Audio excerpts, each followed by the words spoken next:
우리는 지금 예배 고수와 국민 복원이라는 두 마리 토끼를 잡기 위해서 이중고, 삼중고의 고통을 느끼고 있습니다. 금지도 화상 줌 예배로 우리 귀한 성도들을 초청하였고, 또 지금 온라인 예배를 드리고 있습니다. 우리는 부족하지만 우리 하나님은 선하신 하나님이십니다. 우리 하나님은 좋으신 하나님이십니다. 그 좋으신 주님을 우리 함께 먼저 찬양했으면 좋겠습니다. 좋으신 하나님, 좋으신 하나님, 우리 찬양을 하면서 우리 성도들 한번 화상이지만 대면을 해보겠습니다. 참 우리 광주의 우리 문정남 장로님을 환영하며 그리고 사랑합니다. 우리 창길영 문사님이랑 할렐루야. 한없는 서창영 집사님 가문, 주여 우리 김정옥 노진선 집사님 할렐루야. 참 우리 백윤수 반수 집사님은 지금 몇 명이요? 6명이 지금 드리고 있습니다. 6명. 우리 정영경 집사님, 안상미 집사님, 우리의 김경란 집사님을 사랑합니다. 박시연이요, 황영배 집사님 가정 아멘. 참 저 위에 우리 임창신한 수집사님, 여러분 좋으신 하나님을 다시 한번 좋으신 하나님이십니다. 좋으신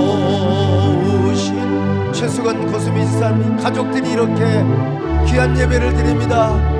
우리 한국교회 힘내세요. 이은미 집사님 감사합니다. 목사님이 힘내세요. 김금아 집사님 감사합니다. 박신선 집사님 가족을 환영합니다. 여러분, 이 지금 갈대같이 우리가 헤어져서 정말 우리가 힘든 이중고 삼중고에 예배를 드리고 있고 신앙의 고통을 겪고 있지만, 다섯 번째 계절인 우리의 희망의 계절에 향기로운 꽃들이 환하게 피어나는 그날이 오기를 바랍니다. 제가 그래서 우리의 계절은 희망입니다 라는 짧은 시를 한번 써봤어요. 지금은 우리가 갈대처럼 헤어져 그리워도 만날 수 없고 마음껏 소리내어 말할 수 없지만 이제야 알게 되었습니다. 이 세상에서 가장 따스한 빛은 당신의 눈빛이라는 것을, 이 세상에서 가장 아름다운 사랑은 말없이 짓는 희미한 미소라는 것을, 아무리 벌거험해도 참고 섬기며 기다리겠습니다. 우리의 외로운 사랑이 봄, 여름, 가을, 겨울을 이겨내고 다섯 번째 계절인 희망의 들녘에 꽃으로 피어나는 그날을, 여러분 우리 그날을 꿈꾸며 오늘 또 우리가 최선을 다하여 우리 유튜브로 함께하는 분들, 화상춤으로 함께하는 분들, 그곳에서 신랑 되신 예수님이 찾아가시고 여러분 성령의 임재로 가득하셔서 신령과 진정으로 예배에 성공하는 여러분 될 수 있기를 바랍니다. 사람이 살기가 너무나 힘들어지면 두 가지 생각을 합니다. 하나는 극단적인 생각을 해요. 삶의 나락으로 스스로 떨어져 버립니다. 이게 뭔 줄 아세요? 자살입니다. 그러나 또 하나는 힘들고 어려울수록 더 살고 싶은 욕망이 생기는 것입니다. 내가 살아야지. 이때 뭐가 생각나는 줄 아세요? 신이 생각이 나고 종교가 생각이 납니다. 인간은 누구나 다 똑같아요. 사람은 누구나 신을 찾고 싶어하는 본능이 있습니다. 그게 바로 영혼의 노스텔지어란 말이죠. 그런데 신을 언제 찾느냐? 힘들 때. 우리 배장용 장로님들 인생 힘들 때 우리 하나님을 만난 거 아닙니까? 우리 장충식 장로님도 인생 힘들 때 하나님을 만났어요. 우리가 언제 고향이 생각이 납니까? 고향은요, 힘들 때 생각이 나요. 등 따시고 배부를 때는 고향 생각 안 나요. 힘들 때 어린 시절이 생각이 나고 부모님이 생각이 나고 그리고 고향 생각이 나는 거예요. 마찬가지로 우리가 정말 힘들고 삶의 벼랑 끝에 몰릴 때 본능적으로 뭘 찾느냐? 신을 찾게 되는 것입니다. 근데 여러분, 지금 코로나 포비아가 다시 우리 국민들을 막 불안하게 하고 막 공포스럽게 짜증나게 만들지 않습니까? 이런 상황에서 사실은 원래 국민들이 막 종교를 찾고 신을 찾아야 돼요. 그러나 어찌된 모양인지 국민과 언론은 똘똘 뭉쳐가지고 막 교회를 막 비판하고 있는 거예요. 왜 그런 줄 아세요? 국민 속에 내재해 있는 종교성과 신을 찾고 싶어하는 본능이 지금 분노로 나타나서 막 교회에서 확진자가 나오니까 막 속출을 시키니까요. 그러나 여러분, 절망하지 말 것은 우리 한국교회가 다시 시작하면 되는 것입니다. 코로나가 지나고 나면은 사람들이 다시 찾아오게 될 거예요. 어차피 모든 인간에게는요, 종교적인 본능과 신을 찾고 싶어하는 본성이 있기 때문에 그런 것입니다. 그런 의미에서 여러분, 우리 한국교회는 이제부터 정신을 차려야 됩니다. 정신을 차리고 교회의 본질을 회복하고 교회의 본연의 역할을 해야 되는 것입니다.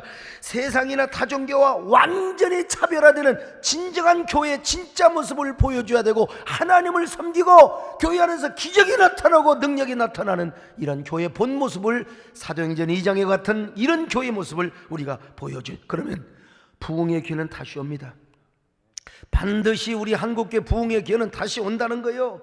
여러분, 그뿐 아니라 사람들은요, 전혀 새로운 일을 시작할 때 종교성이 발동됩니다. 그래서 보세요, 배운 사람이건 못 배운 사람이건 간에 새로운 일을 시작하면 뭐예요? 고사를 지냅니다. 고사를 지내요. 그래서 우리식으로 말하면 개업 예배를 드리는 것입니다. 세상 말로 말하면 고사요. 특별히 건물을 지을 때 그렇잖아요. 우리 최정영 장로님도 건물 지을 때 고사 안 지내고 예배를 드렸지 않습니까? 참, 아무리 사람이 평소에 종교성이 없고 신을 찾지 않는다고 하지만 새로운 일을 시작하면 반드시 고사 지내요. 돼지대가리 다 차려놓고요. 그뿐입니까? 일이 안 되고 자꾸 꼬이면 무당을 불러서 구술하게 되는 겁니다. 점을 치게 되어 있어요. 무지하고 못난 사람만이 아니요, 선거철이 되면요, 국회의원 나오고 막 시장 군수 나올 때요, 어디 가서 공천받고 어떻게 하면 이게 당선될 것인가 무당을 찾아간다는 거 아니겠습니까? 그때 여러분 복비가 보통만이 든 게 아니라는 겁니다. 사실 이런 일은 오늘만의 문제는 아닙니다. 인간의 내면에 들어있는 종교성의 문제는 인간이 태어날 때부터, 인류의 역사가 시작될 때부터, 왜냐하면 하나님께서 인간의 내면에 종교의 본성을 넣어 주었어요. 자, 로마서 1장 19절 같이 봅니다. 시작. 이는 하나님을 알만한 것이 그들 속에 보임이라 하나님께서 이를 그들에게 보이셨느니라. 그 하나님을 알만한 종교성을 넣어 주었다니까요. 오늘 본문에서도 그런 얘기가 소개되고 있습니다. 사도 바울의 선교 여행 중에 그리스의 복음을 전하러 갔습니다. 가서 보니까 얼마나 우상이 가득하든지 우상에게 막 절을 하잖아요. 이 사도 바울이 막 격분을 했습니다. 사도행전 17장 16절 시작. 바울이 아덴에서 그들을 기다리다가 그 성에 우상이 가득한 것을 보고 마음에 격분하여. 아니, 그것도 무식하고 무지한 사람들이 우상을 섬기면 뭐 그러느냐 하겠어요. 당대의 최고의 지식인들이, 당대의 최고의 철학자들이 우상을 섬기고 있는 거요. 그래서 그들과 막 날마다 변론을 하였습니다. 변론을 하면서 전도를 한 겁니다. 18절입니다. 시작. 어떤 에피쿠로스와 스토아 철학자들도 바울과 쟁론할세 어떤 사람은 이르되 이 말쟁이가 무슨 말을 하고자 하느냐. 자, 여러분, 여기 에피쿠로스 학파는 뭐냐? 쾌락주의자. 인생이 짧다, 인생이 한 번뿐이요, 그러니까 쾌락을 누리며 살자는 게 에피쿠로스 학파입니다. 반대로 스토아 철학자들은요, 이 짧은 인생을 사니까 인간답게 살아야지, 도덕적으로 살아야지, 그러니까 우리가 금욕을 해야 된다는 것입니다. 바울은 그들과 변론을 하였습니다. 그러면서 복음을 전했습니다. 바울이 전도했던 아덴은 아테네를 말합니다. 모든 그리스 철학의 중심지요, 그리스 신화의 중심지라고 말할 수 있습니다. 그리스에, 여러분 옛날 우리 그리스 신화 많이 읽었잖아요. 제우스 신을 비롯하여 수많은 신들이 있어요. 그만큼 그들에게는 종교성이 많았어요. 그래서 바울은 아레오바고라고 하는 곳에 서서, 우리 권사님 아마 다녀오셔서 알 거예요. 뭐라고 설교를 합니까? 여러분, 아덴 사람들이 여러분을 보니 범사에 너무나 종교성이 많은 것 같습니다. 그런데 그 종교심이 하늘에 계신 하늘을 향하여 하나님을 섬기지 않고 여러분들은 지금 알지도 못하는 신들을 섬기고 있지 않습니까? 그 신들은 다 사람들이 만들어낸 신들이요, 허탄한 신화에 불과합니다. 그 잘못된 종교심이 지금 하나님을 섬기지 않고 헛된 우상을 섬기고 있습니다. 자, 사도행전 17장 22절로 23절입니다. 시작. 바울이 아레오바고 가운데 서서 말하되 아덴 사람들아 너희를 보니 범사에 종교심이 많도다. 내가 두루다니며 너희가 위하는 것들을 보다가 알지 못하는 신에게라고 새긴 난도 보았으니 그런즉 너희가 알지 못하고 위하는 것을 내가 너희에게 알게 하리라. 자, 종교성이라는 말이 나온 김에 말씀드린데요. 세계에서 가장 종교성이 많은 나라가 어디냐? 일본 나라입니다. 일본 나라요. 일본 여행 가면은 호텔에도 신사가 다 있습니다. 신사 없는 곳이 없습니다. 일본에 공식적으로 등록된 신이 800만 개래요. 오히려 비공식적인 신들까지 다 합치면은 일본 인구보다 더 많대요. 신들이 그렇게 많아. 왜 그런 줄 아세요? 이유는 하나요. 일본 사람들은 미래가 불안해요. 미래가 불안해요. 미래, 마음속에 지울 수 없는 불안감. 그 나라는 지진이 많아요. 이 지진을 과학으로 막을 수 있습니까? 못 막아요. 아무리 뭐 전자, 아무리 무슨 뭐 어떤 과학이 4차 산업혁명이 아무리 그래도 지진은 막을 수가 없어요. 그래서 그들은 불안감 때문에 종교심을 갖고 수많은 신들을 만들어내고 어려운 일이 있으면 어디를 찾아가요? 신사를 찾아갑니다. 참 얼마나 불쌍합니까? 오늘 일본 사람이 아니라도 현대인은 다 종교성을 갖고 있습니다. 종교를 찾게 되는 이유가 뭔 줄 아세요? 세 가지 이유가 있는데, 첫째로 영혼의 빈 공간을 채우기 위해서입니다. 영혼의 빈 공간. 사람의 마음 한구석에는 많이 가지고 많이 먹고 많이 채워도 반드시 허전함이 있어요. 왜? 우리 마음의 빈 구석에 배고픔이 있거든요. 파스칼의 말 맞다나 이 빈 공간에 하나님을 채우지 않고 명예를 채우고 물질을 채우고 보석을 채우고 권력을 채워도 그 무언가 허전하게 되어 있습니다. 허탈하게 되어 있는 것입니다. 바바라 페어팔이 쓴 공간심리학이라는 책이 있는데, 이 책은 사람이 하루 일과를 마치고 지친 몸과 마음이 안식처가 되어야 할 집에서 불편함을 느끼는 것에 대해서 공간심리학을 어떻게 활용하느냐에 대한 이야기입니다. 그러면 사람들이 집을 불편해하는 근본적 이유가 자신의 주거 요건을 파악하지 못했기 때문이라는 것입니다. 자, 그러면서 자신의 상담 경험을 통해서 행복한 공간을 꾸미는데 도움이 되는 구체적인 방법을 제시해주고 있습니다. 집을 통한 그 사람의 내면에 숨어있는 욕망과 자신의 지금까지 살았던 집에 대한 추억, 그걸 가지고 문제점을 해결하는 거예요. 그래서 가구는 이렇게 놓고 책상은 이렇게 놓고 문은 이렇게 내고. 자, 그래서 그 공간 심리를 통해서 사람이 좀 안정을 갖게 하는 거예요. 여러분, 이 그 바바라 페어팔뿐만 아니라 오늘은 많은 분들이 공간 심리와 이 공간 마케팅, 스페이스 마케팅을 합니다. 뭐 앞서가는 회사를 경영하시는 분들은 이게 뭔 말인지 알 거예요. 사무실을 어떻게 하고 일종의 뭐 이 풍수가 아니라 아무튼 그 공간 심리학을 이야기하는 거예요. 공간 심리를 응용하고 스페이스 마케팅을 하는 게 뭐 그런 게 있으면 중요하죠. 그렇게 할 수 있으면 하는 게 좋죠. 그러나 인간의 빈 마음을 공간 심리학을 통해서 과연 채울 수가 있는가?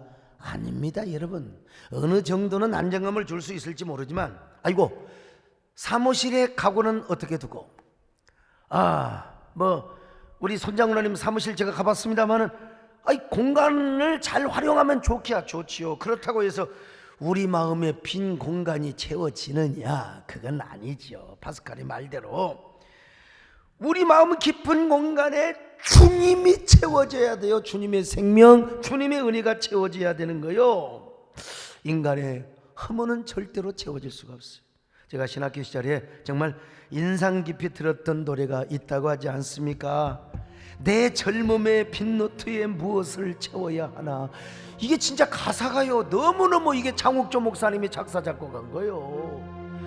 내 젊음의 빈노트에 무엇을 채워야 하나. 아니, 내 젊은 시절에 이게 마음에 확 박혀서 내 젊음에 무엇을 채워야 되나, 내 젊음의 빈노트에 무엇을 써야 하나. 나는 당장 바꿔버렸죠. 요 신학생이 말이죠. 내 젊음의 빈노트에 예수님을 써야지요. 내 젊음의 빈노트에 예수님을 채워야 하지. 제가 이렇게 여러분 공부를 하고 다녔던 사람입니다. 그런 의미에서 우리는 얼마나 감사한지 모릅니다. 비록 우리가 한 공간에 현장 예배로 모이지는 못했다 할지라도 여러분 마음속에 주님이 계시지 않습니까? 온라인으로 함께하는 여러분이요, 우리 화상 준 예배에 초청받은 여러분들이요, 여러분의 마음속에 주님이 계신다고 하면은 내가 소리 들을 수는 없지만 여러분 자리에서 아멘 하시기를 바랍니다. 아멘 하세요. 여러분, 참 얼마나 우리 마음속에 주님이 은혜로 채워주시는 게 얼마나 큰 축복인지 몰라요. 저는 지난 주간에 텅빈 예배에 대해서 설교를 하려고 하니까 진짜 가슴이 뻥 뚫려버려요. 기가 막혔어요. 내 마음이 허전한 건 그만두고 주님 앞에 너무나 죄송했어요. 진짜 마음 같아서는 여러분, 제가 광주 민주항쟁 때 수요 예배도 빠지지 않으려고 계엄군이 점령한 때, 그때도 내가 찬송을 부르며 예배를 지키며 갔는데, 이 국민복원이라고 하는 이게 핑계 좋고 떡 싸먹는 건 아닌가? 너무나 주님 앞에 죄송하고 서러워서 그냥 펑펑 울어버리고 말았어요. 근데 주님께서 제 마음을 보듬어 주시더라고요. 다른 지역은 몰라도 우리 수지구, 죽전고, 대지고, 그리고 옆에 있는 인근교회에서 수백 명의 발생자, 나는 우리 성도들을 보호하기 위해서라도, 우리 교회가 폐쇄되지 않도록 하기 위해서라도 내가 우리 성도들을 지켜줘야지. 그런데 우리 주님께서 저의 마음을 아신다고 제 마음을 그냥 어루만져 주시고, 그리고 제 마음을 보듬어 주셨어요. 그래서 제가 또 울었습니다. 하나님의 은혜가 너무나 감사해요. 그래서 지난 한 주간에 이 노래를 많이 불렀습니다. 내 영혼이 그 기 깊은 데서 맑은 가락이 울려나네. 평화로다 평화로다. 주여 어서 빨리 우리 한국교회 예배가 회복되게 하여 주시옵소서. 그런데 평화의 마음을 주시더라 이 말입니다. 여러분, 내 영혼의 그 깊은 데서 맑은 가락이 울려나네. 하늘 곡조가 언제나 흘러나와 내 영혼을 고이 싸네.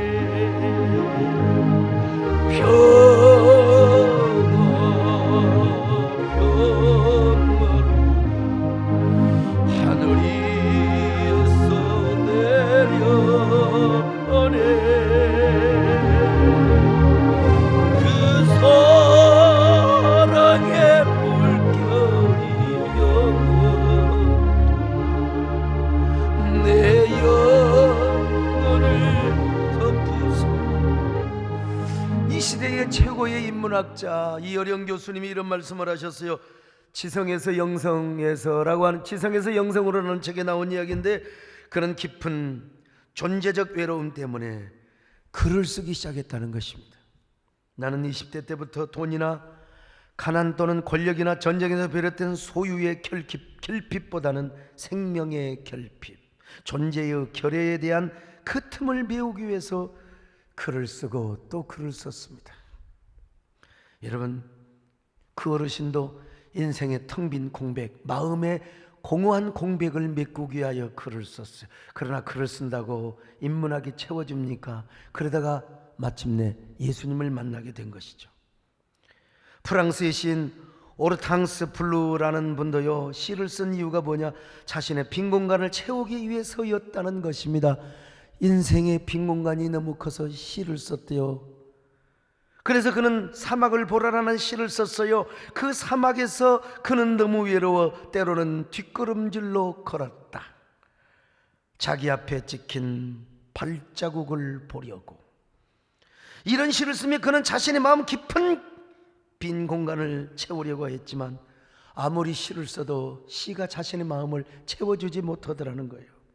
그래서 파스칼은 이 공간에 하나님만을 채우라고, 하나님만을 채우라고, 이 빈 공간에 하나님으로 채우지 않으면 그만큼 인간은 외롭고 고독하며 그리움의 노예가 된다는 것입니다. 이 빈 공간, 이 넓은 공간에 사람이 앉아 있지 않으니까 예배에 필요한 필수한 우리 스태프들, 찬양단들, 내가 얼마나 내 마음이 정말 빈 공간이 가득 허무함으로 가득하게 해서, 그러나 주님이 채워주지 않는다면, 주님이 이곳에 신랑으로 오셔서 여러분 이곳에 성령으로 충만하게 하나님의 임재로 가득하지 않는다면 우리가 얼마나 허전하고 허무하겠습니까? 지금 코로나 사태로 인하여 이 현대인은 더 고독하고 그리움의 노예로 살아간다고 생각합니다. 사실 이 공포, 포비아, 사실은 이 코로나 블루로 인하여 얼마나 사람들이 종교를 찾아야 되고 사실은 신을 찾아야 돼요. 그런데도 여러분 역설적으로 국민들은 막 교회를 향하여 분노하고 있고 공격을 하고 있다 이 말이요. 어제 뉴스를 보니까 기독교가 제일 혐오스럽대. 다른 타종교보다도 기독교를 제일 싫어하게 된다는 겁니다. 여러분, 이것은 우리 한국교회가, 그리고 지도자들이 다 이유가 나와 있지 않습니까? 지도자와 한국교회 본 모습을 보여주지 못한 이유 때문이라고. 그러나 부인할 수 없는 것은 그들 안에 근본적으로 하나님을 향한 갈망이 있고 종교를 향한 목마름이 내면에 솟구치고 있다는 거, 이건 기정사실입니다. 지금은 분노하고 있지만, 그러므로 한국교회가 다시 시작하면 되는 겁니다. 교회의 모습을 보여주고 우리가 꾸준히 그리스도의 복음을 우리가 전한다면 반드시 그들은 하나님을 찾게 되어 있습니다. 이건 기정사실이요. 그래서 우리 교회는 어려운 중에도 수해 지역에 맨 먼저 달려가서 봉사도 하고, 성금을, 요즘 온라인 시대에 무슨 헌금이 얼마나 나온다고 말이죠. 그래도 성금을 전달했습니다. 그러자 기사에 굶주렸던 많은 곳에서, 그리고 네이버와 다음 메인 뉴스 화면에 여러분 2시간, 3시간을 계속 떠 있었습니다. 이것도 보이지 않는 이미지 선교가 아니고 무엇이겠습니까? 그러므로 우리는 교회의 본질의 모습을 보여주며 우리는 이분들에게 끊임없이 거룩한 영혼의 보랏빛 엽서를 보내야 됩니다. 그 보랏빛 엽서에 하나님의 사랑 이야기를 쓰는 거예요. 예수 그리스도의 복음을 적는 것입니다. 꼭 엽서가 아니라도 미디어 엽서 있잖아요. 미디어 엽서. 지지난주 토요일날 우리 교회에서 강의를 하셨던 김태원 목사님이 그런 얘기를 하더라고요. 예수님 시대 때는 음성 메시지, 그 다음에는 예수님이 음성을 필사해서 이제 두루마리로 복음을 전했습니다. 그러다가 인쇄술이 발달해서 인쇄물을 통해서, 그리고 그 다음에는 영상을 통해서 메시지를 전했습니다. 우리가 기독교가 좀 영상에 뒤떨어졌었죠. 가톨릭은 그래서 막 KBS, MBC 할 것 없이 막 김수환 추경이 돌아가셨을 때 얼마나 그때 우리가 기회를 놓쳤던 것이죠. 근데 지금은 뭐냐? 미디어 시대가 되었다는 것입니다. 그 미디어를 통해서 우리가 하나님의 사랑 이야기를 전하고 예수 그리스도의 복음을 전한다는 것입니다. 그러므로 지금은 우리가 온라인 예배를 드리더라도 여러 형태의 미디어를 통해서 복음 편지를 보내는 거예요. 예수 그리스도의 사랑 이야기를 담은 엽서. 지금 제가 인문학적 설교를 하고 있는데 이런 설교를 쏘아주는 것도 일종의 전도의 하나의 방편이죠. SNS를 통해서든지 영상 매체를 통해서든지 여러분의 진정성이 담겨있는 전도 메시지를 보내보세요. 당신은 지금 어디로 가고 있나요? 왜 그렇게 발걸음이 무거우세요? 왜 그렇게 내면은 고독하고 허탈하며 허전하세요? 그렇게 힘들게 살면서 왜 그래도 내면은 텅 빈 공허의 공백만을 자랑하고 계시나요? 교회 안 나와도 좋아요. 지금은 교회 나오라고 할 수도 없어요. 그냥 마음속에 예수님을 묵상해 보세요. 예수님을 믿어보세요. 그러면 당신의 발걸음이 너무나 가볍고 마음이 평안해질 거예요. 그러니 우리 함께 예수님을 바라보고 믿어보시지 않을래요? 당신은 지금 어디로 가나요? 발걸음 무겁게 이 세상 어디 쉴 곳 있나요? 머물 곳 있나요? 예수 안에는 안식이 있어요. 평안이 넘쳐요. 십자가 보혈 믿는 자마다 구원을 받아 자, 우리 박수합시다. 예, 자, 우리 박수하세요. 우리 영상 줌으로 초청받은 분들, 예수 믿으세요. 어서 예수 믿으세요. 주를 믿는 자 그는 행복해요. 이경로 집사님 박수하세요. 하나님 나라 이것이라. 어서 예수 믿으세요. 예, 여러분, 우리가 SNS를 통해서 여전히 복음을 전할 수 있습니다. 예, 믿으세요. 어서 예수 믿으. 주를 믿는 자 그는 행복해요. 영원한 우리 김상철 집사님이 힘을 내세요. 하나님 나라 그의 것이라. 어서 예수 믿으세요. 이렇게라도 일회의 춤을 통해서 사랑하는 성도들을 만나고 함께 이렇게 볼 수 있어서 얼마나 감사한지 알 수가 없어요. 두 번째, 왜 종교를 생각하고 신을 생각하느냐? 미래에 대한 불안 때문에 그래요. 미래의 확신을 갖기 위해서 그런 거예요. 아테네 사람들은 매일매일 새로운 철학을 배우는 것이 그들의 일상이었습니다. 그리고 논쟁을 하였습니다. 오늘 본문에서도 사도 바울이 에피쿠로스 학파와 그리고 스토아 학파와 논쟁을 했잖아요. 사도 바울이 그 논쟁의 틈바구니에 끼어들었던 것입니다. 여러분, 그러나 아무리 논쟁을 하고 철학을 이야기한다 할지라도 그들의 미래가 불안했어요. 미래에 확신이 없었어요. 그러니까 종교성을 가지고 미신을 만들고 신화를 만들고 신들을 찾았던 것이죠. 여러분, 인문학이 무엇입니까?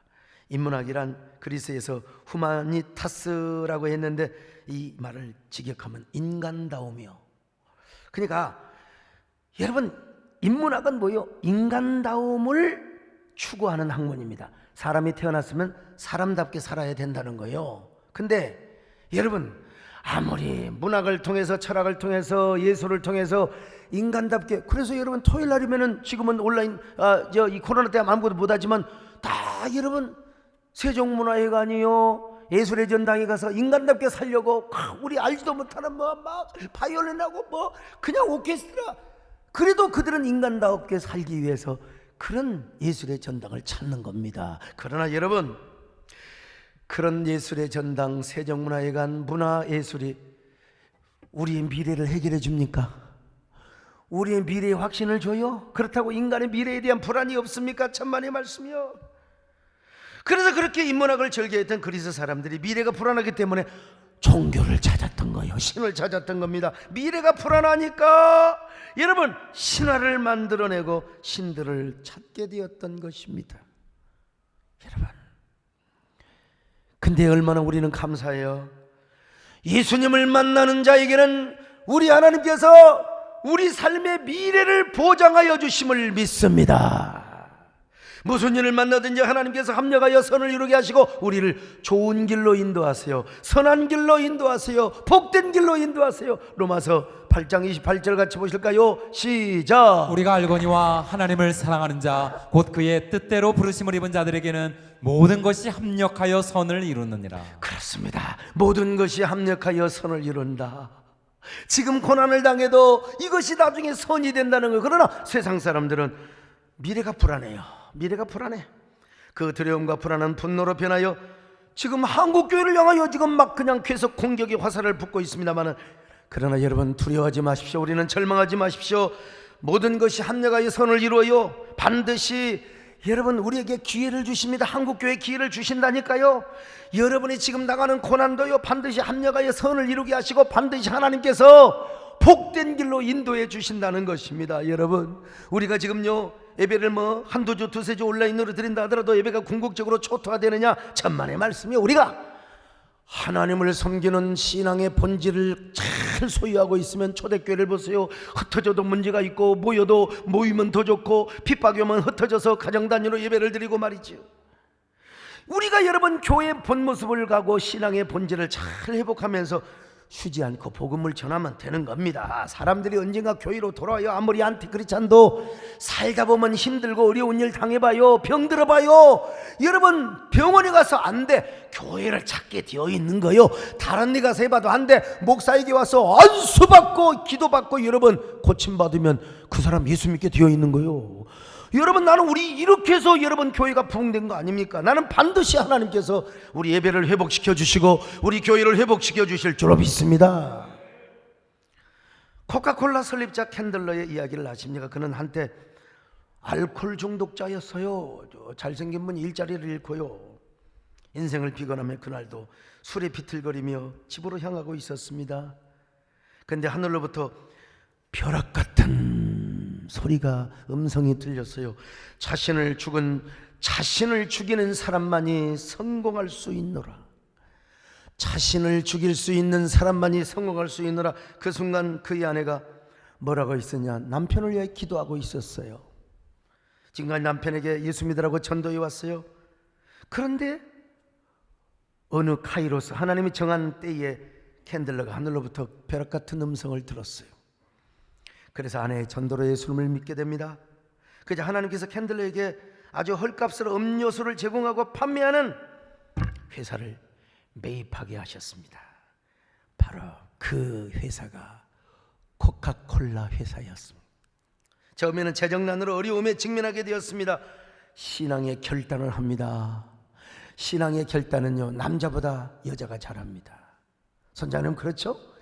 여자가 잘합니다. 여자가 11조를 하자고. 여러분 그래서 11조를 하게 되었습니다. 성경 말씀대로 놀라운 일이 생겼습니다. 아니 여러분 코카콜라 회사를 인수했는데 갑자기 어려움을 당했다니까요. 그때 아내가 여보 성경에 보면 11조를 하면 하나님께서 더 복을 주신다고 하셨어요. 놀라운 일이 생긴 거예요. 세계 곳곳에 수출길이 생겨서 코카콜라가 세계적인 기업으로 성장을 하는 신화를 이룬 것입니다. 하나님께서 캔들러의 미래를 보장해 주셨잖아요. 오늘 그래서 저는요 강단에 다른 물보다 코카콜라를 따라 놓으라고 그랬어요. 우리 배영수 장로님이 서다가 차 코카콜라. 저는요 코카콜라 하면 지금도 이런 광고 생각이 납니다. 코카콜라 그것뿐 기억 안 나세요? 아 참.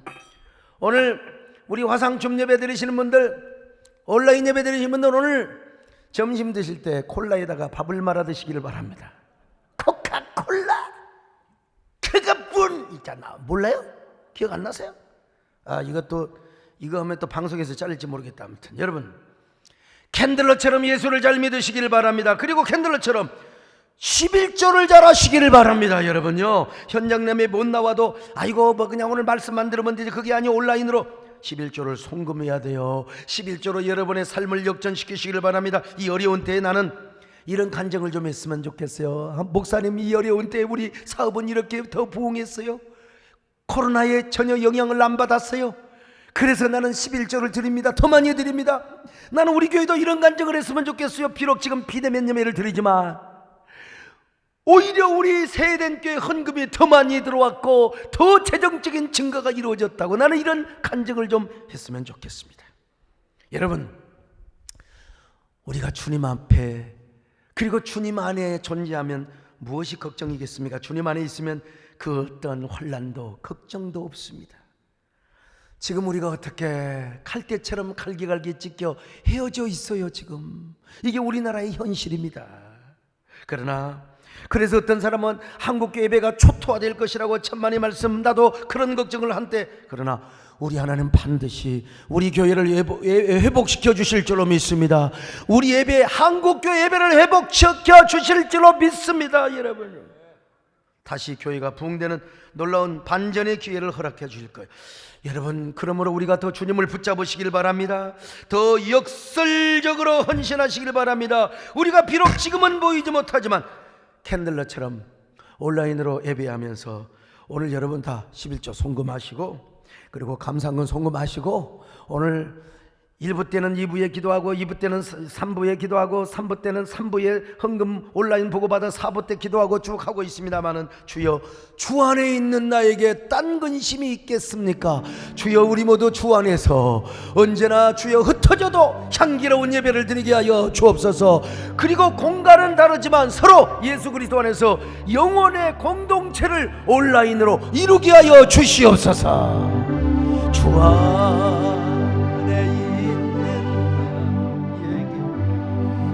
근심 있을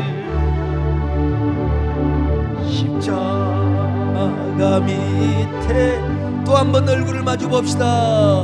내 짐을 품 우리 양현수 집사님 어떻게 혼자 이렇게 애롭게 드리는지 자, 두 손 들으세요. 한 손이라도 드세요. 할렐루야. 이종필 집사님 너는 안 들리나? 이상원 집사님 내 앞길 멀고 험해도 나 주님만 따라. 새벽부터 우리 이번에는 박수 칩시다. 새벽부터 우리 사랑함으로써 저녁까지 시를 부려봅시다. 할렐루야. 우리 최정정 집사님 양병만 집사님 할렐루야. 단을 거두리로다 기쁨으로 단을 거두리로다 기쁨으로 단을. 세 번째, 사람은 누구나 영원을 사모하기 때문에 그래서 영원을 사모해요. 자, 전도서 3장 11절을 보실까요? 시작. 하나님이 모든 것을 지으시되 때를 따라 아름답게 하셨고 또 사람에게는 영원을 사모하는 마음을 주셨느니라. 사람은요, 그래서 하나님 말씀대로 영원을 사모합니다. 인생은 한 번이요, 연습이 없어요. 근데 이 인생이 왜 이렇게 빨리 지나가는지 몰라요. 나도요, 그 어린애를 안수해가지고 그 배 아픈데 그 어린애를 안수했는데 세상에 초등학교 5학년 때였어요. 내가 그때 신방 갔더니 벌써 용인외고 3학년이래. 이야, 어떻게 이렇게 세월이 빨리 흘러가 버리는지. 그러니까 이렇게 짧은 인생을 사니까 죽음 이후의 세계가 불안하지 않을 수가 없어요. 인생의 90을 살고, 우리 정건사님 내가 90세까지 살라고 하지만 이제 나중에 90세까지 사시면 이제 95세까지 살라고 내가 해야 되겠죠. 100세를 살아도, 남진 장로님 말 맞다나 천년을 살아도 인생은 유한하여. 나이를 먹으면 그런 겁니다. 그러나 그 어떠한 인문학이 영생의 문제를 해결해 주지 못해요. 아무리 공부를 많이 하고 아무리 인문학에 통달을 했다 하더라도 여러분, 그 인문학은 죄 문제와 죽음의 문제를 해결해 주지 못하는 거예요. 어떤 철학, 어떤 문학, 어떤 예술이 죽음 이후의 문제를 해결해 주던가요? 심지어 이 문제는 그리스의 신화, 아니면 저 고대 근동의 신화도. 그래서 그리스 신화를 보세요. 고대 근동의 신화를 보세요. 신들이 죽어요. 신들도 슬퍼하고, 신들도 그냥 그 가슴 아파하고 죽은다니까. 지그들끼리 전쟁하다가 신들이 죽어요. 참, 신들이 죽는다. 이거 여러분 말이나 되는 거요. 어디 신화뿐입니까? 죽음의 문제는 다른 종교, 고등 종교에서도 해결해 주지 못합니다. 타 종교에서도. 그래서 공자님도 사후의 세계를 모른대요. 인문학의 절정을 올라갔지만은 부처님도 죄와 죽음의 문제는 자기가 해결할 수 없대요. 업부중생 제도불량이라 자기가 해결해야 돼. 자기가. 이 문제를 누가 해결해 줘야 되느냐? 누가 해결해 줍니까? 오직 예수 그리스도가 해결해 준 줄로 믿습니다. 아멘. 예수 그리스도가 해결. 자, 요한복음 5장 24절입니다. 시작. 내가 진실로 너에게 이르노니 내 말을 듣고 또 나 보내신 이를 믿는 자는 영생을 얻었고 심판에 이르지 아니하나니 사망에서 생명으로 옮겼느니라. 자, 요한복음 14장 6절입니다. 시작. 예수께서 이르시되 내가 곧 길이요 진리요 생명이니 나로 말미암지 않고는 아버지께로 올 자가 없느니라. 내가 북한에 갔을 때 이 말씀을 가지고 전도됐어요. 통무들 예수 믿으라오. 진정한 길과 그리고 진리와 생명은 예수래요. 요한복음 11장 25절로 26절을 거쳐봅니다. 시작. 예수께서 이르시되 나는 부활이요 생명이니 나를 믿는 자는 죽어도 살겠고 무릇 살아서 나를 믿는 자는 영원히 죽지 아니하리니 이것을 내가 믿느냐. 여러분 보세요. 예수님만이 우리의 인생길이요 진리요 생명이라는 것입니다. 우리 예수님이 죽음의 문제와 우리 예수님이 죄 문제를 해결해 주셨어요. 그래서 그를 믿는 자는 심판에서 영생으로, 죽음에서 영원한 생명으로 옮겨주신다고 했잖아요. 그래서 우리는 죽어도 다시 삽니다. 영원한 천국에서 우리 영혼이 영원한 영생을 누리게 되는 겁니다. 여러분, 지금 불신자들이 교회를 공격하고 댓글 보면 지긋지긋한 교회. 그러나 그들도 언젠가 영원을 사모할 때가 있어요. 나도 옛날에 예수 믿는 애들 맨날 두드러 팼다니까. 전도사 자녀를 맨날 팼어요. 근데 내가 목사가 되었어요. 여러분, 우리 하나님이 역사하시면 그들 다 회개하고 돌아올 수 있습니다. 여러분, 우리는 더 복음을 전하면 됩니다. 그냥 예배가 셧다운되고 모일 수 없는 상황이라더라도 미디어를 통해서 복음 전할 수 있습니다. 유튜브, 인스타그램, 페북, 카톡, 여러 SNS를 통해서 얼마든지 하나님의 사랑을 전할 수 있습니다. 예수 그리스도의 십자가를 전할 수 있습니다. 당장 그들이 교회는 안 나와도 좋아. 그냥 교회에 대한 이미지가 새로워지면 되는 거예요. 그러다가 인생의 결정적인 막다른 골목을 만날 때가 있습니다. 그리고 그들이 주님을 찾는 거예요. 많은 사람이 진리를 모른 채 주님 곁을 떠나가지만 여러분, 우리는 언제나 내가 만난 주님은 참사랑이고 진리라고 고백할 수 있기를 축원합니다. 많은 사람들 참된 진리를 모른 채 주님 곁을 떠나가지만 내가 만난 주님 참 사랑이었고 진리였고 소망이었어. 넌 예수가 좋다. 넌 예수가 좋다고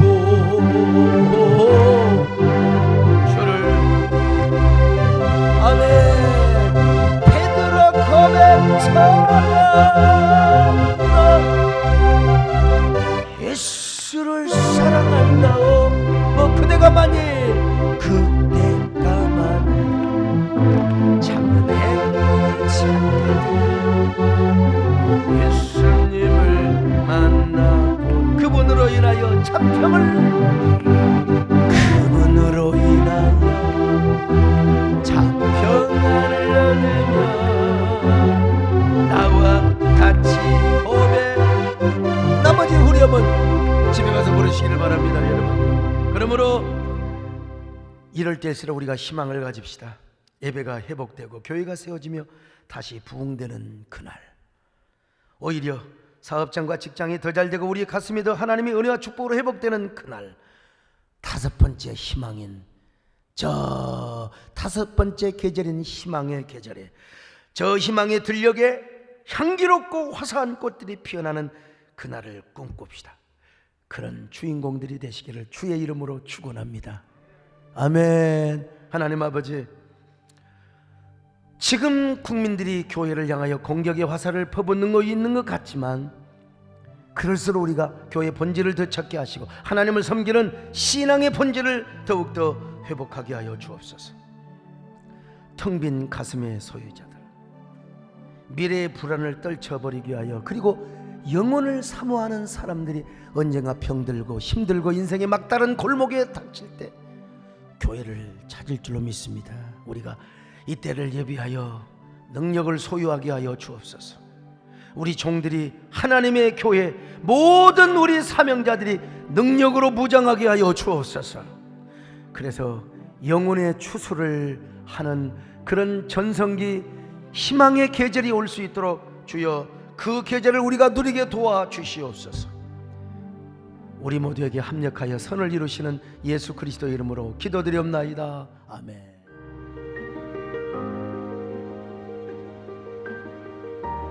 안녕하세요. 육교구 이병환 안수집사입니다. 저는 삶의 원칙과 신앙의 기본 중에 하나를 주일 성수로 여기며 살아왔습니다. 그렇기에 최소한의 인원으로 현장 예배가 지속되었던 지난 5개월간에도 방역수칙을 철저히 지키면서 온 가족이 한 번도 빠짐없이 예배당에 나와왔습니다. 그런데 지난주 코로나 바이러스 확진자의 급격한 확산으로 수도권의 모든 교회의 예배가 비대면으로 전환되면서 우리는 어쩔 수 없이 온라인 예배를 드릴 수밖에 없는 상황에 처했습니다. 그런데 지난 주일 우리가 드렸던 예배는 단순한 온라인 예배가 아니었습니다. 줌을 통해 온 가족이 설교에 참여하는 쌍방향 소통의 예배였습니다. 이미 세상은 뉴노멀 시대에 멈출 수 없는 변화의 트렌드 가운데 있습니다. 전 기업의 혁신과 성장을 돕는 일을 하고 있기에 이런 변화에 빠르게 적응하고 있었습니다. 복잡한 문제를 해결해야 하는 일의 특성상 원격 업무가 불가능하지만 어쩔 수 없는 환경 속에서 저희 회사의 전 세계 5만여 명의 직원은 6개월째 재택근무를 하고 있습니다. 줌, 팀스, 뮤럴 등의 툴을 활용해 효과적으로 과상 공간에서 협업을 하고 있습니다. 그런데 담임 목사님께서 현장 예배가 셧다운되는 위기의 순간 시대적 변화의 흐름을 잇는 넓은 해안으로 새로운 소통 방식을 제시하신 것입니다. 이러한 목사님의 결단은 본질과 비본질이 무엇인지 명확히 제시하고 타협과 포기가 아닌 전략적 유연성을 발휘할 줄 아는 창의적인 리더십이었습니다. 이런 목사님의 모습을 통해 저는 고객들의 복잡한 상황과 문제를 놓고 늘 어떤 결단을 내려야 하는 저의 상황과 동질감을 느끼고 도전을 받았습니다. 내 상황과 신앙이 할 수 있어서가 아니라 할 수밖에 없어서 해야만 하는 목사님의 상황과 현실에 공감할 수밖에 없었습니다. 지난주 설교 전에 읽으신 기도문을 통해 그 비통한 심정이 제 가슴 깊이 박혔습니다. 광주 민주화 운동의 상황 속에서도 금남로를 가로지르며 예배에 목숨을 거는 신앙의 삶을 살아오셨던 목사님께서 이웃을 내 몸같이 사랑하라는 주님의 가르침에 예배를 일시적으로 비대면으로 전환해야 하는 그 당위성과 안타까움에 눈물 흘리시는 모습에 저 또한 함께 눈물을 흘릴 수밖에 없었습니다. 이처럼 시대를 뛰어넘는 해안과 결단력, 그리고 멈추지 않는 실행력으로 항상 복음 중심, 하나님 중심의 목회를 이끌어 가시는 담임 목사님을 통해 새롭게 역사하실 하나님을 기대하며 저 또한 그 목회에 감동하며 돕는 자가 되길 원합니다. 사람에게 칭찬받고 하나님이 기뻐하는 가정이라는 저희 집의 가훈처럼 항상 자발적 섬김으로 나아갈 것입니다. 또한 연약하지만 교회와 담임 목사님 사역에 언제나 0.1%가 되며 작은 위로가 되는 창의적 헌신을 해나가겠습니다. 우리나라와 교회가 처한 환경적 고난과 정치적 이분법적인 프레임 가운데 묵묵히 하나님의 나라를 위한 길을 이끌고 계시는 담임 목사님께 힘이 되고 위로가 되길 바라며 제 부족한 간증을 사용해 주신 하나님께 감사드립니다.